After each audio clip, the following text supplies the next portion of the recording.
नमस्कार दोस्तों, आप सभी लोगों का स्टडी IQ अकेडमी स्वागत है। आप सभी विद्यार्थियों के लिए आज आपके लिए राजस्थान जीके का मॉडल पेपर लेके आया हूं। दोस्तों बहुत ही इम्पोर्टेंट, आज 40 क्वेश्चन करने वाले हैं।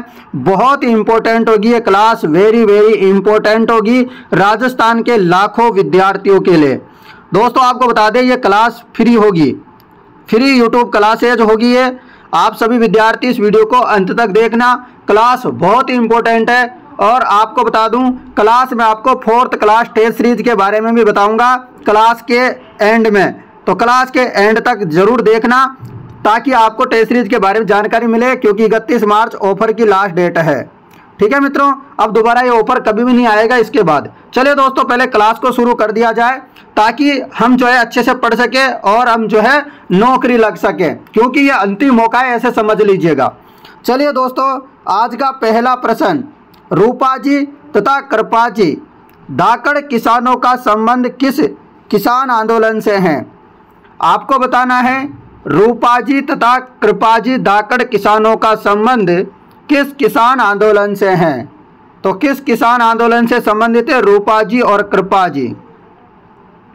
तो रूपाजी और कृपाजी का संबंध है बेंगू किसान आंदोलन, बेंगू किसान आंदोलन से संबंधित है ये दोनों। आपको बेंगू किसान आंदोलन के बारे में बता दें, ये वर्तमान में दोस्तों चित्तौड़गढ़ में पड़ता है। ये पहले मेवाड़ राज्य का एक ठिकाना हुआ करता था। और इसके नेतृत्वकर्ता कौन थे बेंगू किसान आंदोलन के? तो आपसे पूछ ले तो याद रखना विजय सिंह पथिक और रामनारायण चौधरी। ज़्यादातर क्वेश्चन में रामनारायण चौधरी देखने को मिलता है, समझ गए।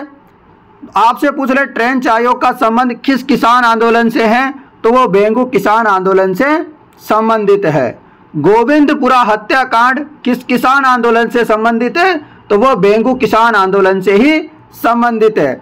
और गोविंदपुरा हत्याकांड कब हुआ था क्वेश्चन पूछ ले तो 13 जुलाई 1923 को हुआ था। ये डेट भी याद रखना, 13 जुलाई 1923 को हुआ था गोविंदपुरा हत्याकांड। यहाँ पर दोस्तों ट्रेंच एक अधिकारी था, उसके आदेश पे यहाँ पर गोलियां चलाई गई थी। उसमें कृपाजी और रूपाजी नामक जो दो थे धाकड़ जाति के किसान, वो वीर गति को प्राप्त हो गए थे। इतनी सारी डिटेल मैंने एक क्वेश्चन के बारे में बताई। आशा करता हूँ आप लोगों के डिटेल अच्छे से समझ में आएगी। और दोस्तों मैं रोजाना डिटेल बताता हूँ, चाहे वह क्वेश्चन कितनी बार भी रिपीट हो जाए। मेरा मकसद है जब तक परीक्षा हो तब तक आपको इन प्रश्नों को मैं रटवा दूं एकदम। अगला प्रश्न, कुंभलगढ़ के दुर्ग का मुख्य शिल्पी कौन था? कुंभलगढ़ का दुर्ग कहाँ पर है? राजसमंद जिले में है। कहाँ पर है? राजसमंद जिले में है। और इसका जो शिल्पी थे वो शिल्पी था दोस्तों मंडप। ये महाराणा कुंभा ने निर्माण करवाया था कुंभलगढ़ का, अपनी पत्नी की याद में, स्मृति में, ऐसे समझ लो, रख लोगे याद। दोस्तों इसी दुर्ग में दोस्तों कटारगढ़ भी है। कटारगढ़ दोस्तों जिसको कहा जाता है मेवाड़ की आंख। और दोस्तों ये भी कहा जाता है कि इसके ऊपर देखते हैं ना कटारगढ़ की तरफ, तब जो सिर पे जो पगड़ी रखी होती है वो भी गिर जाती है। अगला प्रश्न, चैम्बर ऑफ प्रिंसेस का प्रथम चांसलर कौन था? चैम्बर ऑफ प्रिंसेस का प्रथम चांसलर था गंगा सिंह। कौन थे मित्रों? गंगा सिंह थे, याद रखिएगा। अगला प्रश्न, गोरा और बादल ने किसकी रक्षा की थी? तो गोरा और बादल ने दोस्तों चित्तौड़गढ़ में, आपको पता होगा दोस्तों, ये रक्षा करने पहुंचे थे पद्मिनी की। तो रानी पद्मिनी सही जवाब होगा। रानी पद्मिनी और रतन सिंह की दोस्तों ये रक्षा करने पहुंचे थे। ये आप लोग याद रखना, गोरा और बादल। अगला प्रश्न, सूरजी भगत राजस्थान की किस जनजाति के धार्मिक सामाजिक सुधारक नेता थे? आपको बताना है सूरजी भगत राजस्थान की किस जनजाति के धार्मिक सामाजिक सुधारक नेता थे? सूरजी भगत के बारे में बताइए। तो ये आपको याद रखना है, भील जनजाति के दोस्तों ये क्या थे? समाज सुधारक थे। अगला प्रश्न, तरुण भारत संघ संगठन तरुण भारत संघ संगठन निम्न में से किस क्षेत्र के लिए कार्य कर रहा था? तरुण भारत संघ संगठन निम्न में से किस क्षेत्र के लिए कार्य कर रहा है? चलिए, तो जवाब हो जाएगा जल संरक्षण के लिए। तरुण भारत संघ दोस्तों कौन से क्षेत्र में कार्य कर रहा है? तो जल संरक्षण के लिए कार्य कर रहा है। अगला प्रश्न ये रहा, निम्न में से किसके द्वारा command area development programme CADP प्रारंभ किया गया था? निम्न में से किसके द्वारा command area development programme CADP प्रारंभ किया गया था? तो जवाब हो जाएगा भारत सरकार एवं विश्व बैंक, यानी कि भारत सरकार और वर्ल्ड बैंक, इसके द्वारा एरिया डेवलपमेंट प्रोग्राम शुरू किया गया था। अगला प्रश्न, निम्न में से राजस्थान के किस जिले में ताल छापर झील अवस्थित है? मैं आप लोगों को बहुत बार बता चुका हूं कि आपको काले हिरण देखने हैं तो आपको जाना पड़ेगा चूरू में।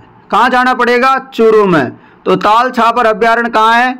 चूरू जिले में स्थित है ताल छापर अभ्यारण्य, याद रखिएगा। नेक्स्ट प्रश्न, निम्न में से किस जिले में इंदिरा गांधी नहर का अंतिम छोर अवस्थित है? इंदिरा गांधी नहर का जो अंतिम छोर है, अंतिम बिंदु है, वह कहाँ पर है? तो आपको याद रखना है गडरा रोड। कभी कभी ऑप्शन में आता है गडरा रोड, तो गडरा रोड लगाना है। गडरा रोड नहीं मिले तो उसका जिला लगाना है बाड़मेर। तो गडरा रोड बाड़मेर तक आपका जवाब हो जाएगा इंदिरा गांधी नहर का अंतिम छोर या अंतिम बिंदु। अगला प्रश्न, चित्रकला की किस शैली में पक्षी और जानवरों का महत्वपूर्ण स्थान है? तो आपको पता होगा दोस्तों कि राजस्थान की ऐसी एक चित्रकला शैली है जिसमें पशु पक्षियों का महत्वपूर्ण स्थान है। साथ ही में एक और बात आती है कि नाचता हुआ मोर का चित्र कौन सी चित्रकला शैली में मिलता है? यदि ऐसा पूछे तब भी आपको याद रखना है कि बूंदी चित्र शैली सही जवाब होगा। यदि आपसे ऐसे पूछते हैं कि भगवान श्री कृष्ण के चित्र कहाँ देखने को मिलेंगे, तो नाथ द्वारा में। बनी ठनी का चित्र कहाँ का है? किशनगढ़ का। यदि दोस्तों ऊंट के ऊपर उस्ता कला की बात करें तो बीकानेर की, मध्यरण कला की बात करें तो बीकानेर की। इतनी सारी चीजें मैंने आपको बता दी। आशा करता हूं आप लोगों को पसंद आ रही होगी। इसी प्रकार से कुछ और जानकारी बता देता हूं दोस्तों। 17वीं सदी की प्रारंभ में बात करें तो मेवाड़ स्कूल की जो प्रशाखा के रूप में पनपी थी। सुरजनहाड़ा के शासनकाल में आपको से पूर्व दोस्तों आपको बताया पूर्व मेवाड़ का हिस्सा थी। ये आपको याद रखना है, बहुत महत्वपूर्ण इंपॉर्टेंट है आप लोगों के लिए। बूंदी चित्रकला शैली, ठीक है। चले अगले प्रश्न की तरफ चलते हैं। प्रश्न है दोस्तों आपके लिए, अजमेर नगर का संस्थापक कौन था? क्वेश्चन सारे के सारे इंपॉर्टेंट है, आपको बता दूं। ये पूरी क्लास इंपॉर्टेंट ही होती है, मैं ले रहा हूं जो आपको पता है। क्लास बहुत इंपॉर्टेंट है। आप चाहे किसी भी भर्ती परीक्षा में बैठ जाना, यदि आपने मेरी क्लास से पढ़ लिया तो आपको कोई रोक नहीं सकता, कोई टोक नहीं सकता, ठीक है। बताओ, अजमेर नगर का संस्थापक, अजमेर नगर का संस्थापक है अजयराज। दोस्तों मैं आपको 100% चैलेंज दे सकता हूँ कि अपनी क्लास में से 80% क्वेश्चन हूबहू आपको परीक्षाओं में देखने को मिलते हैं, चाहे आप किसी भर्ती परीक्षा में बैठ जाना। विश्वास नहीं है तो आने वाले समय में जेल प्रहरी की एग्जाम होगी, उसमें आप मिला लेना, प्रश्न यहाँ से आएंगे हूबहू। इसलिए आप लोगों से अभी भी बोल रहा हूँ, वक्त है, समय है। पुरानी जो क्लासें हैं उनको ले लीजिए, अन्यथा पछतावे के अलावा कुछ नहीं मिलने वाला। तो अजमेर नगर के संस्थापक है अजयराज। कब किया था इन्हें स्थापना? 1113 ईस्वी में। डेट याद रख लेना, 1113 ईस्वी में स्थापना की थी अजमेर नगर की। अगला प्रश्न, जसवंतड़ा कहाँ अवस्थित है? जसवंतड़ा कहाँ है?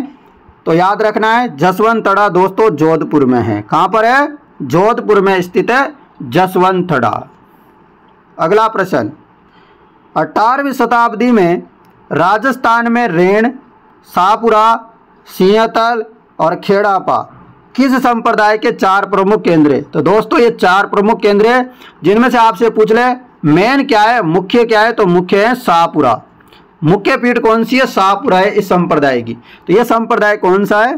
तो आप ऐसे पता लगाना, इससे रामशनई संप्रदाय है, जिसके संस्थापक है रामचरण जी।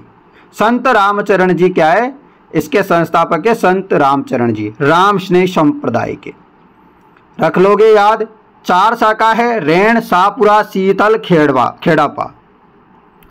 थोड़ी देर पहले अपने एक क्वेश्चन में बात कर रहे थे कि किशनगढ़ की चित्रकला शैली है बनी ठनी। आ गया प्रश्न। तो बनी ठनी के चित्रकार है निहाल चंद। कौन है? निहाल चंद। बनी ठनी के चित्रकार है निहाल चंद।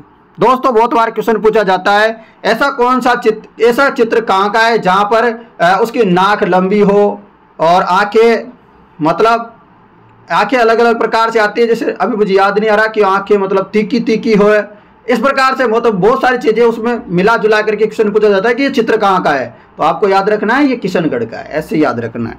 तो कभी कभी किसी महिला के बारे में ऐसे वर्णन कर दिया जाता है उसके श्रृंगार का। अगला प्रश्न, राजस्थान के लिए राजपुताना शब्द का प्रयोग सर्वप्रथम किसने किया था? तो राजस्थान के लिए राजपुताना शब्द की बात करें तो ये किसने लिया था? तो आपको पता है मेडकोप था नहीं, लॉर्ड वेलीजली था नहीं, क्या कर्नल टोड था, क्या थॉमसन था, कौन था? तो आपको याद रखना है कर्नल टोड नहीं था, जॉर्ज थॉमसन था, जिन्होंने राजस्थान को सर्वप्रथम राजपुताना शब्द दिया था, प्रयोग किया था। रख लोगे याद। चलो अगला प्रश्न, बीकानेर के इतिहास लेखन में कौन सी ख्यात अति लाभदायक है? तो कौन सी ख्यात अति लाभदायक है? तो वो है दयाल दासरी ख्यात। ये बहुत ही ज़्यादा लाभदायक है, दयाल दासरी ख्यात। इसमें दोस्तों जो बीकानेर के जो राठौड़ है उनके बारे में वर्णन देखने को मिलता है। चलिएगा दोस्तों अगले प्रश्न, म्यूटिनीज इन राजपुताना नामक पुस्तक के लेखक कौन है? म्यूटिनीज इन राजपुताना नामक पुस्तक के लेखक कौन है? तो वो जवाब हो जाएगा I.T. प्रिचार्ड। म्यूटिनीज इन राजपुताना इस पुस्तक के लेखक है I.T. रिचार्ड। दोस्तों आपको बता दूं, अभी 4th क्लास टेस्ट सीरीज के बारे में लास्ट में बहुत इंपॉर्टेंट जानकारी जानने वाले हैं। जो टेस्ट सीरीज लेना चाहता है मात्र 149 रुपये में 200 टेस्ट पेपर है, फुल लेंथ टेस्ट पेपर भी है, टॉपिक वाइज भी है। यदि आपका लेने का मन है, आप चाहते हो कि आपका भी सिलेक्शन हो और आपके भाइयों का भी सिलेक्शन हो, तो आप इस क्लास को अंत तक देखना और फिर जानकारी देखना। आपको पसंद आए तो टेस्ट सीरीज ले लेना, बहुत अच्छी टेस्ट सीरीज है, शानदार है, अपनी है खुद की, कोई प्रमोशन वगैरह नहीं है, पहले बता देते हैं। चलो दोस्तों अगला प्रश्न आप लोगों के लिए है, भरतपुर प्रजामंडल निर्माण की घोषणा किस स्थान पर हुई थी? तो भरतपुर प्रजामंडल की स्थापना कौन से स्थान पर हुई थी, यह आपको बताना है। तो भरतपुर प्रजामंडल की स्थापना आपको पता है दोस्तों, रेवाड़ी हरियाणा में हुई थी। क्वेश्चन बहुत बार आता है ये कि भरतपुर प्रजामंडल की स्थापना कहाँ हुई थी? तो रेवाड़ी में हुई थी, रेवाड़ी हरियाणा में हुई थी, याद रखिएगा ये बात। अगला प्रश्न, सागरमल गोपा को राजद्रोह के आरोप में कितने वर्ष की कठोर कारावास की सजा दी थी? तो सागरमल गोपा ये वही सागरमल गोपा है जिन्हें केरोसिन यानी कि कड़े तेल से, मिट्टी के तेल से डाल करके जला दिया गया था, याद होगा आपको।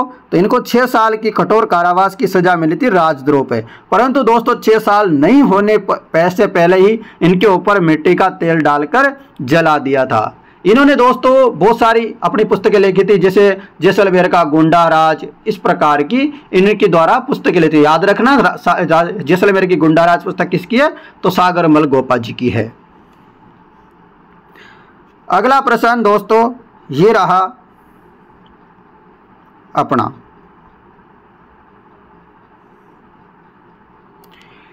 प्रश्न है मित्रों, राजस्थान में कृषि के कुछ प्रमुख विशेषताओं के संदर्भ में निम्न में से कौन सा सही है?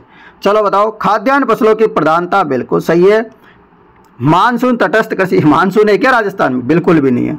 शुष्क कृषि पर उच्च निर्भरता, बिल्कुल। स्थानांतरित कृषि की मौजूदगी, यानी कि 2 नहीं 3 और 4 सही है। कौन से ऑप्शन में? चलो देखो ये रहा, तो ये जवाब सही होगा।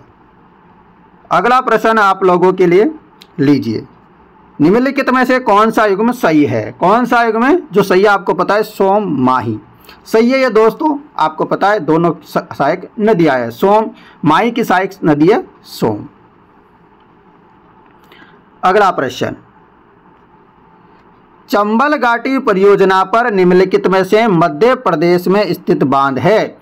तो आपको पता है चंबल नदी जैसे कि यहाँ से निकल करके इधर आती है, जैसे यहाँ मान लेते हैं एमपी में जहाँ निकल रही है वह एमपी थोड़े से निकलते आगे यहाँ पर दोस्तों एक जो है गांधी सागर बांध आता है, थोड़े से यहाँ से फिर राजस्थान खत्म, एमपी खत्म हो जाएगा, फिर यहाँ पर आएगा राणा प्रताप सागर, फिर यहाँ पर जवाहर सागर, फिर यहाँ पर कोटा बैराज।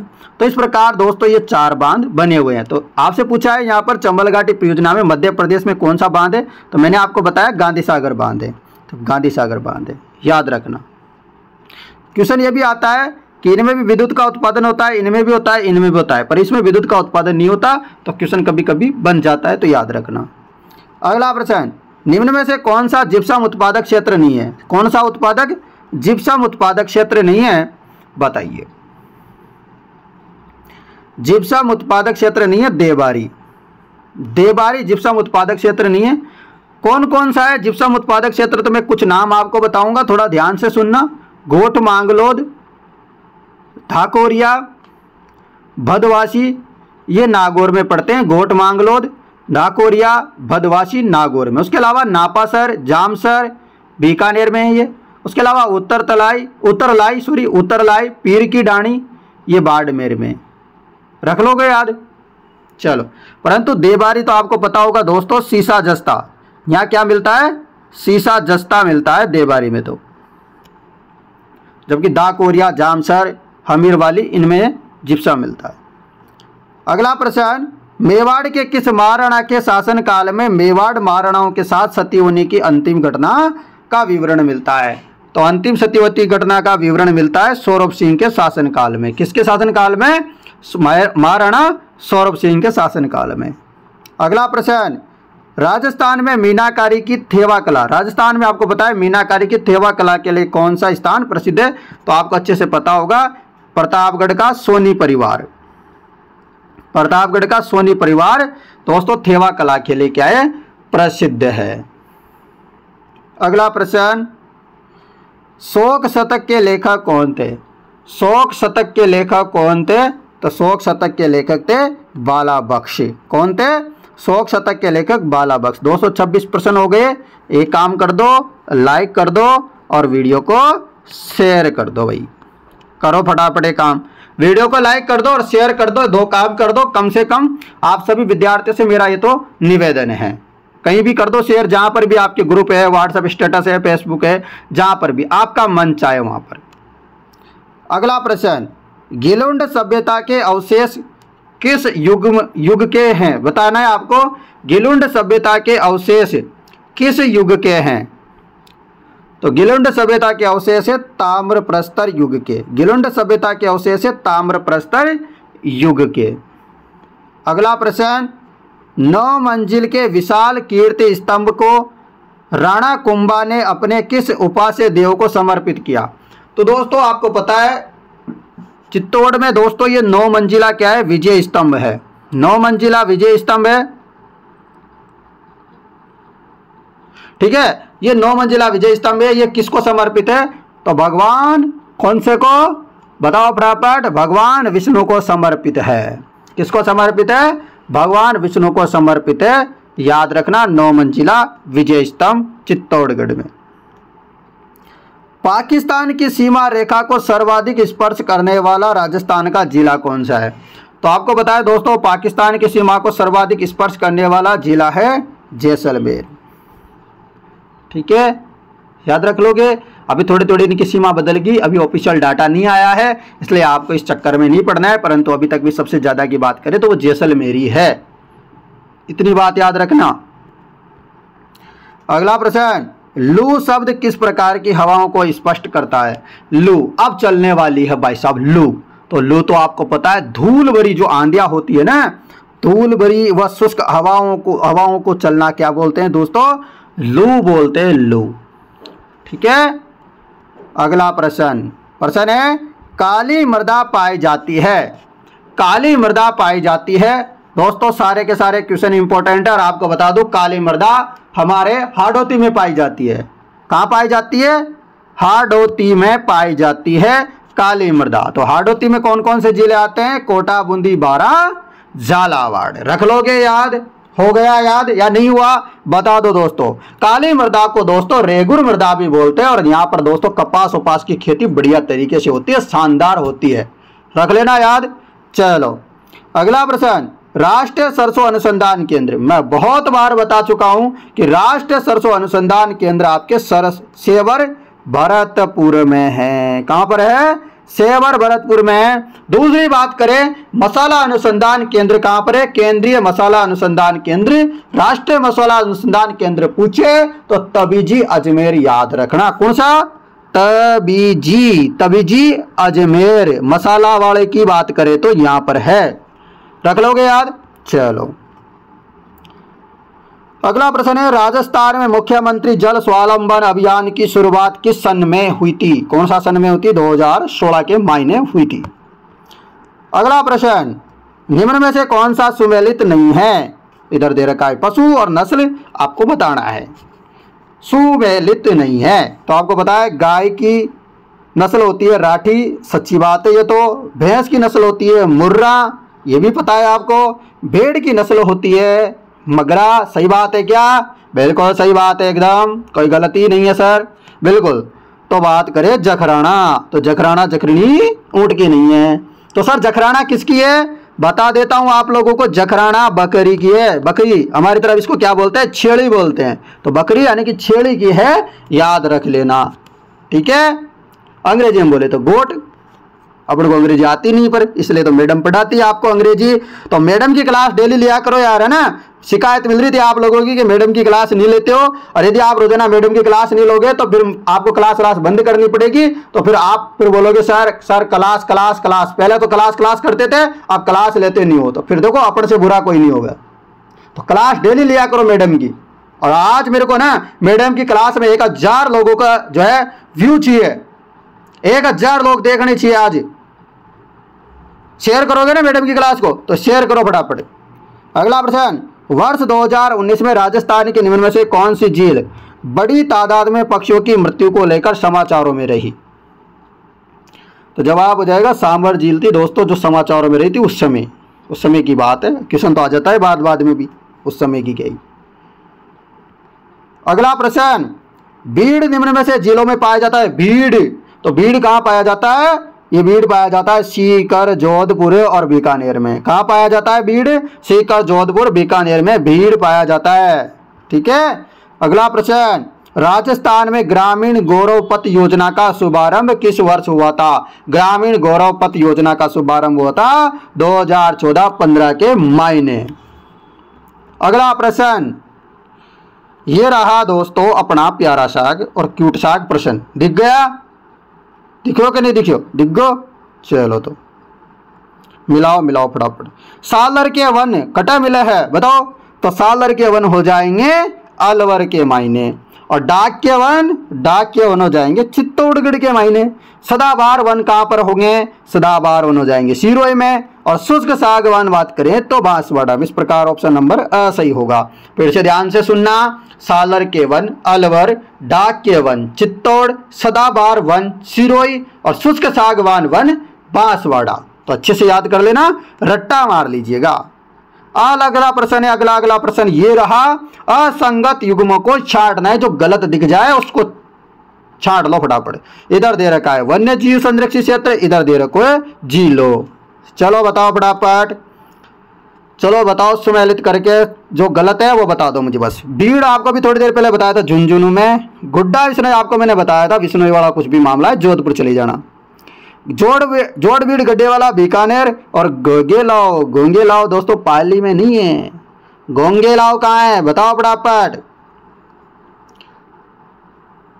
कमेंट करके बताएंगे आज सभी विद्यार्थी गोंगे लाओ कहाँ है। उसके अलावा दोस्तों आपसे पूछ ले कि राजस्थान का प्रथम वन्य जीव संरक्षित कौन सा है, तो आपको याद रखना है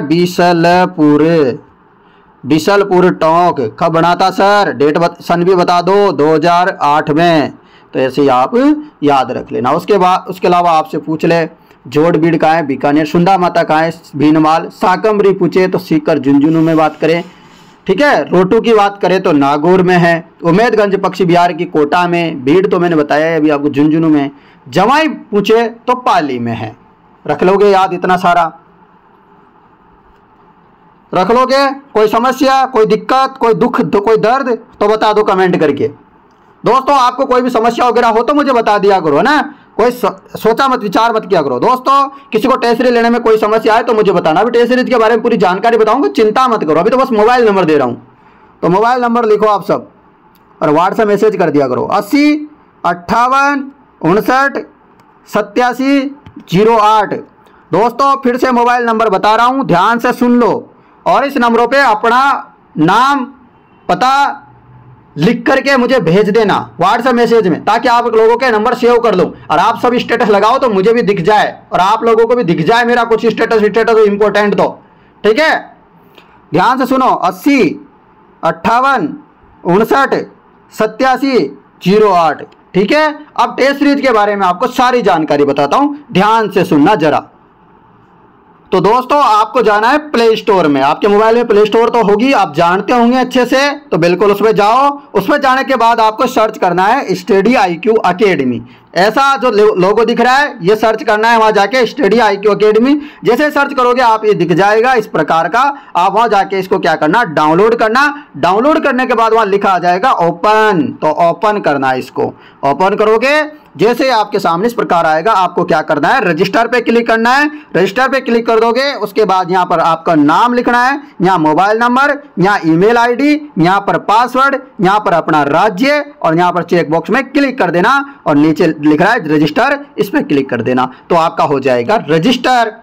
दोस्तों आपको कोई भी फ्री PDF वगैरह लेनी है तो यहाँ पर पुरानी PDF वगैरह पड़ी हुई है, यहाँ पर आपका सिलेबस भी डला हुआ है छत्र श्रेणी कर्मचारी का, तो आप सिलेबस भी यहाँ देख सकते हो स्टडी मटेरियल में जा करके। साथ ही में एक टेस्ट मैंने यहाँ पर डाल रखा था डेली क्यूज में, तो उसको भी लगा लेना, फ्री में है। उसके अलावा दोस्तों आपको जाना है टेस्ट सीरीज में। जैसे टेस्ट सीरीज में चले जाओगे आप लोग तो आपको यहाँ पर क्या मिलेगा, इस प्रकार देखने को मिलेगा क्या, Rajasthan 4th class test series ऊपर लिखा हुआ है मात्र 149 रुपए में। कितने में, 149 में अभी, परंतु 31 तारीख के 12 बजे के बाद, रात के 12 बजे के बाद ये टेस्ट सीरीज हो जाएगी 249, यानी कि 100 रुपये बढ़ जाएंगे। जिनको लेना है अभी ले लो, बाद में कभी भी कम नहीं होगी, इसकी प्राइस यही रहेगी फिर 249। तो जिनको लेना है यहां पर क्लिक कर देना बाय नाउ पे। बाय नाउ पे क्लिक करोगे, कोड वर्ड कुछ नहीं लगाना है, तो यहाँ पर पे ऑनलाइन पे क्लिक कर देना। पे ऑनलाइन पे क्लिक कर दोगे इस प्रकार से आपके पास आ जाएगा, तो पे में क्लिक कर देना। पे में क्लिक कर दोगे उसके बाद यहाँ पर पे आ जाएगा 149, आप पेमेंट करना और टेस्ट सीरीज आपकी हो जाएगी। और 200 टेस्ट पेपर है दोस्तों, कितने, 200 टेस्ट पेपर है, 200 से भी ज्यादा, मात्र 149 रुपए में ये ऑफर अभी आपके लिए निकाल रखा है दोस्तों। बहुत सारे विद्यार्थी इस ऑफर का बड़े तादाद में लाभ उठा रहे हैं दोस्तों, आप भी चूको मत हो दोस्तों। यार देखो चूक ना हो गए तो फिर दिक्कत आप ही को है। देखो चूक गए ना तो गलती आपकी रहेगी, फिर मेरे से मत बोलना सर एक बार और ऑफर निकाल दो, फिर नहीं होगा। ठीक है, तो ये अंतिम मौका है और अंतिम मौका चूके तो दोबारा मौका नहीं आता। आपको पता है एक बार यदि मान लो सिलेक्शन नहीं होता तो दोबारा फिर कोई चांस वहां से नहीं रहता। इसी प्रकार ऑफर का भी कोई बाद में चांस नहीं है।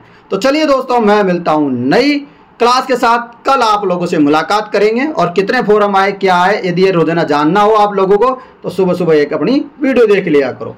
धन्यवाद मित्रों।